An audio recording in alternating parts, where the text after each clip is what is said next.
daawwattoota chaanalii Akoo English with Afaan Oromoo akkam nagaa hirtuu baga jiraattan daawwattoota kiyya. Guyyaadhas gaaffiiwwan moodeelii bara 2016 kutaa 8ffaadhaaf dhiyaatin walitti deebinee jira.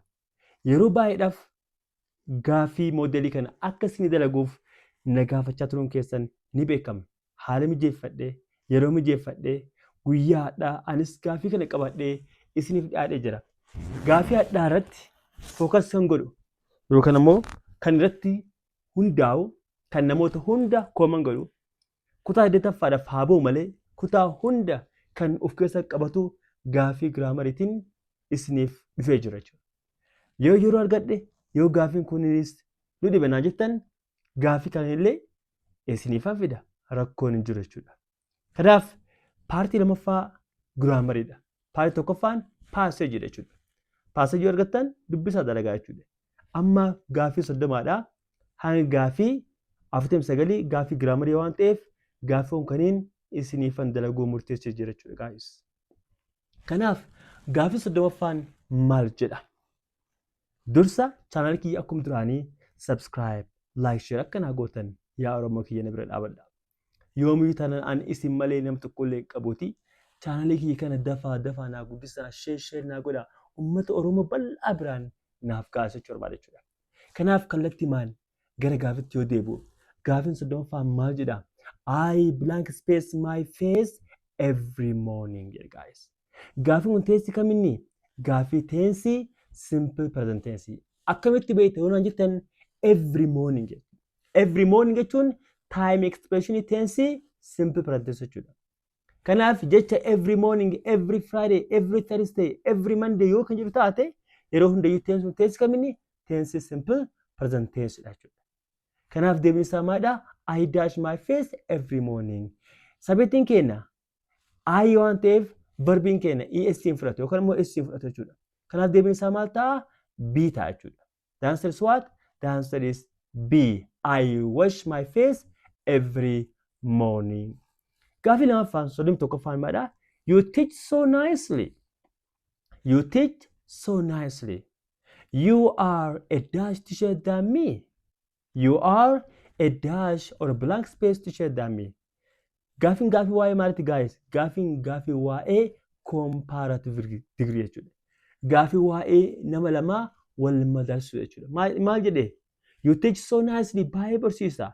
And you are dash than you are dash or blank space teacher than me jechuudha. Kanaaf comparative waan ta'eef you are a better teacher than me jennamoo, you are good teacher jennamoo, you are much jennamoo, you are more teacher than me jechuudha. Kanaaf deebiin isaa kaminni? You are a better teacher than me jechuudha. Okay, better jechuun positive degree isaa maalidha? Best dha jechuudha. I mean good dha jechuudha. Comparative isaa maalidha? Better dha jechuudha. Superlative isaa maalidha? Best dha jechuudha. Kanaaf deebiin isaa kaminni? B dha jechuudha. Better or better dha jechuudha. Gaaffii 32ffaan maalidha? We blank space the famous artist in our village yesterday jechuudha. Teessi kaminni? Past tense. Maaliin beeyna? Yesterday hin beeyna jechuudha. Kanaaf verbituu fayyadamna jechuudha. A sing, B seen, C saw, and D see. Kanaaf deebiin keenya isin kaminni? Saw ta'a jechuudha. Saw ta'a jechuudha. Past tense waan ta'eef gocha yeroo W waan dubbatuuf verbituu isaa fayyadamna jechuudha.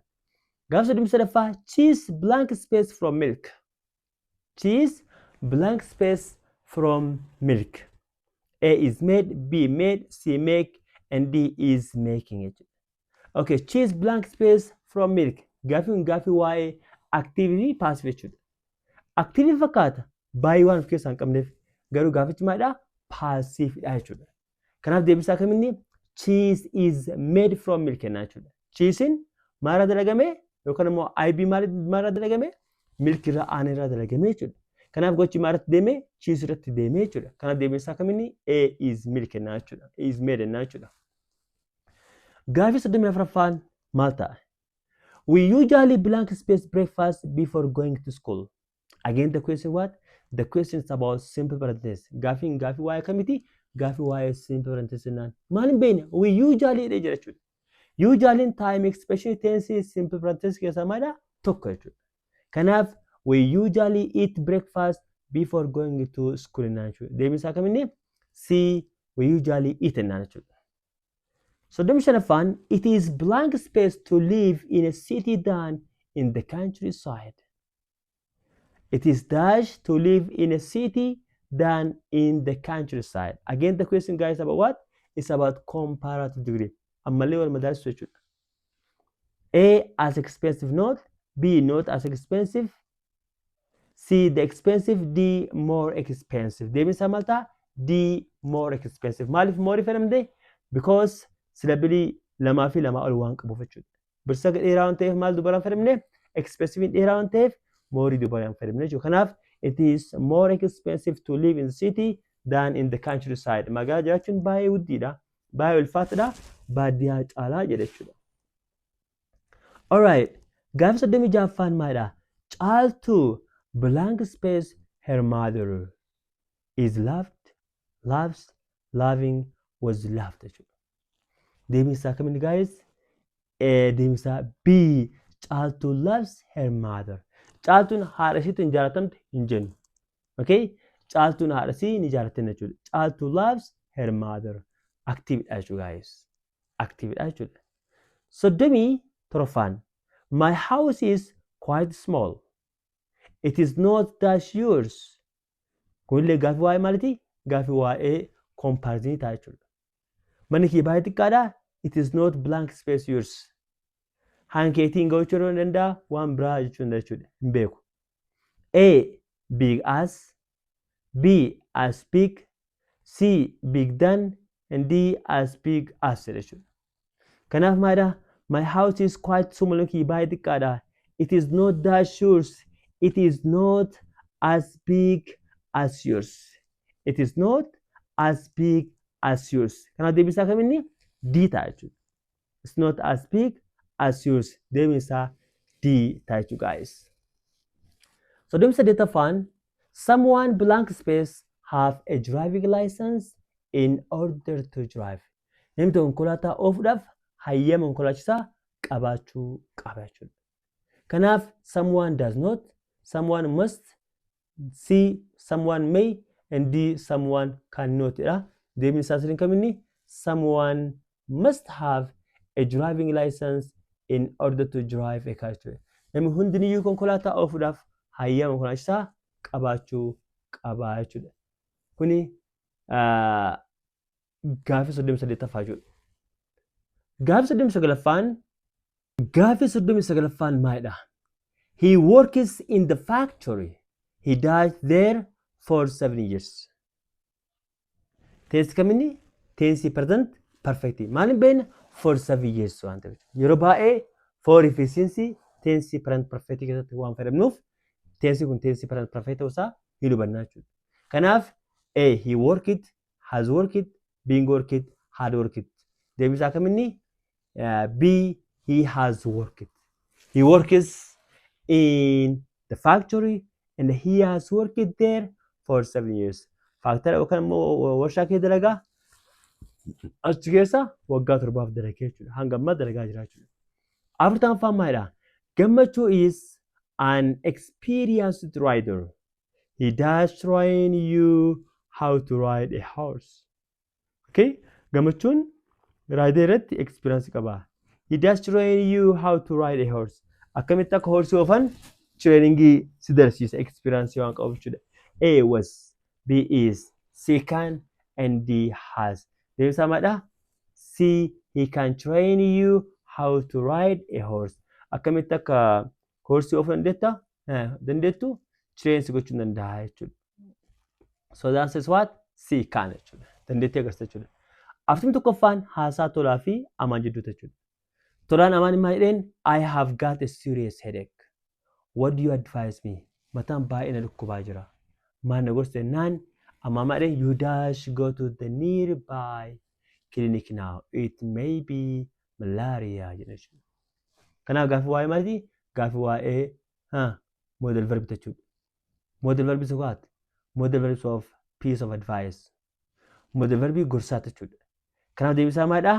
You Okay, you should go to, you had go to, you have go to, you were. Okay, deemsa maadha? Should. You should go to the nearby clinic now. It may be malaria. This is very less obligation. You should jechuudha. Should maadha? Should jechuun yaa akkuma had beerarii fi akkuma outtuudhaan faayidaa wal fakkaataa qabdi jechuudha. Kanaaf deemsa maadha? Should ta'a jechuudha. After lammaffaan Gannat blank space her grandfather last week. Gannat blank space her grandfather last week. A visit, B visited, C is visiting, D has visited. Deemsa maal ta'a guys? Gannat dash her grandfather last week. Last week in time expression tense kam inni? Past tense jechuudha. Past tense jechuudha. Kanaaf deebiin keenya maal ta'a? Gannat visited. B ta'a jechuudha guys. Gannat what? Is visited ta'a jechuudha. Eeshi afurtama sadaffaan again Amina fi barkisu jinaase. Aminaan barkisu maateen do you know Yoonas jetteen? Do you know Yoonas jennaan burkaa maateen no I dash never met him jetteen. I dash never met him jetteen jechuudha. A not, B am, C have, and D don't jechuudha. Kanaaf deebisaa do you know Yoonas waan jedheef duudha waan ka'eef deebisaa maadha? No, I do never met him. Okay, no, I do never met him. Deebisaa jechuudha.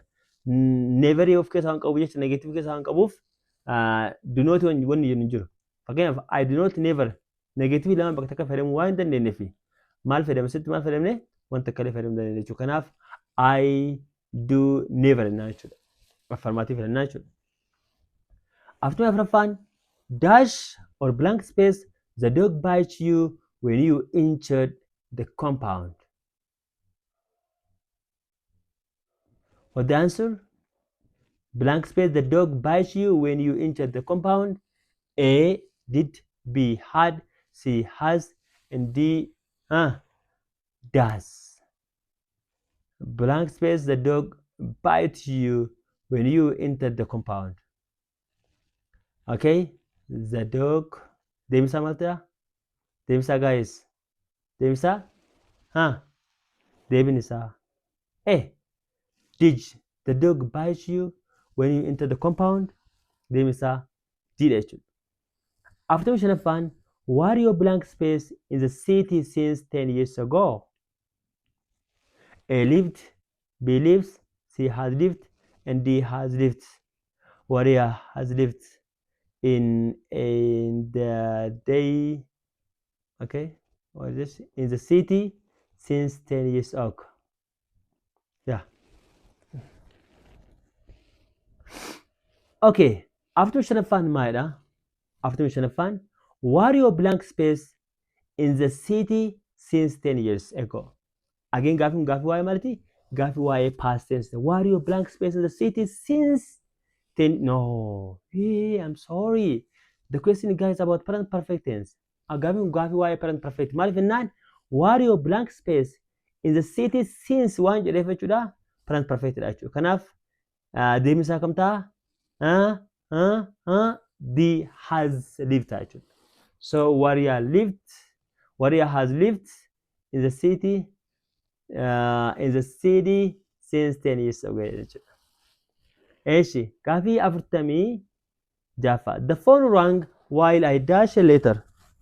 Past continuous tense and past tense yeroo interrupt godhu yookaan immoo yeroo hojii gochuudha. Kanaaf the phone rang while I was writing good sirriidha jechuudha. Maaliif ennaa yeroo hundayyuu writingin barbaanjii ta'uu qaba. Deebi'ee ammoo verbiin asitti agartan kun jechuudha. Yookaan immoo verboon asitti agartan kun martiniyyuu yaa gosa writing keessaa qaba. Kanaaf while ennaa yeroo hundayyuu barbaanjii qabatanii qaba jechuudha. While I was writing a letter jechuudha. Kanaaf deebisaa kaminni D jechuudha. After torofaan blank space they cooking dinner when you arrived home. Okay? Blank space they cooking dinner when you were when you arrived home. A had, B have, C C, where, and D, are. What the answer? Blank space. They cooking dinner when you arrived home. Okay, the tense is about past continuous, guys. So the answer is what? Where? Were they cooking dinner when you arrived home? Okay, the answer is where. Were they cooking dinner when you arrived home? Deebiin isaa kamiini? Where jechuudha. Maaliif jennaan? Continuous tense jechuudha. Were they cooking jechuun past continuous tense jechuudha. After saddeettaffaan maalidha? I can't get into the house now. I can't get into the house now. I dash my keys in the office. A, have forgotten. B, forget. C, will forget. D, was forgetting. Deebiin isaa kam ta'a? I can't get into the house now. I have forgotten my keys in the office. In the office. See, guys? In the office. Okay.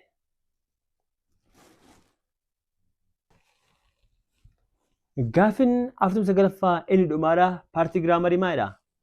The window was open and a bird blank space into the room. A, flew. B, fly. C, flown. And D, flying. Tensi kaminni? Tensi kaminni? Past tense jechuudha. Gocha wal fakkaata lama bakka takka raawwatamu jechuudha. The window was open and a bird flew. And the bird flew into the room. Window banaa waan tureef shimbirreen gara mana keessaa seente jechuudha. Kanaaf the answer is what? The answer is flew. Flying verb waadha. Flew verb tuudha. Flowing verb suriidha. Flying verb ani jechuudha. Kanaaf deebiin isaa kaminni? Deebiin isaa ta'a jechuudha. Daawwattoota chaanalii Akoo Ingilish Oromik yaa akkuma agartan gaafiin kun gaafiiwwan barattoota kutaa saddeettaffaa bara darbe moodelii fudhatan waan ta'eef gaafiin kunniin isin fayyada baay'ee isin jijjiira waa baay'ee irraa hubattanii gaafiin bifa kanaan waan ba'uuf hundi keessaniyyuu irraa fayyadamaa isin jechuu barbaada. Guyyaa itti aanu viidiyoo biraatiin hanga walitti deemnutti nagaan naa turaa isin jechuu barbaada. Barumsa gaarii isin jechuu barbaada. Fayyaa naaf taasisaa jechuu barbaada. Yeroo hundayyuu I like you, I respect you. Bye bye.